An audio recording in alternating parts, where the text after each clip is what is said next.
ng lalaki, ito po hindi po ng babae. Hinala niya lang po yun, kaya po siya gumanti. Sinusuntok niya po. Kapag po may bisita po dun sa kanila, dun po sa amin, sa dati namin bahay, kapag may bisita po, nagiinom, syempre banding po yun, pinapahiya niya po si Tito Piso. Totoo ba tuloy, Ate Karen? Kasi ma'am, wala na sa lugar yung pagkaalak nila ng iingay na parang gabing-gabi na, syempre, Nakaka-istorbo na. Nakakabulaw na po. Nakakabulaho. Madalas ba ito? Hindi po, pag may bumibisita lang pong kaibigan ni Tito Piso, katrabaho po, nung Pero nagtatrabaho po. Karen, alam mo lahat ang storya nila? Opo. Bilang mag-asawa. So, anong relasyon mo Hindi kay po. Karen? Paano kayo ni Biyenan Karen ko po Lea? siya. Biyenan ko po. Oo.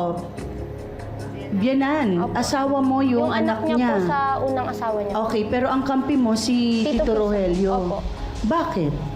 Kasi po, iba po yung pakikitungo ni Tita Karen po sa amin. Lagi po siya nagpaparinig, nagpapalayas po. Kaya lang naman po ako gano'n, nagkakaroon na lang din po ako ng anxiety, ma'am, kasi sobrang pagod na po sa kanila. Lahat po kasi, ma'am, ako. Cargo ko po silang lahat. Pagod na po ako. Kailangan ko lang po talaga yung tulungan din naman nila ako. Hindi lang sa trabaho, kasi sa trabaho kaya ko naman lahat, tiisin lahat. Pero yung trabahong bahay, ako pa din. Yung isang pagkakamali ko, nakikita nila. Pero yung iba po na isang yung ginawang tama para bilang ina nila, hindi nila yun napansin. Na halos gabi po, ginagawa ko ng araw, maghanap buhay lang.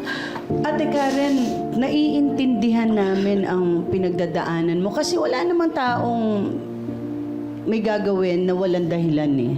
'Di ba? This is a family problem.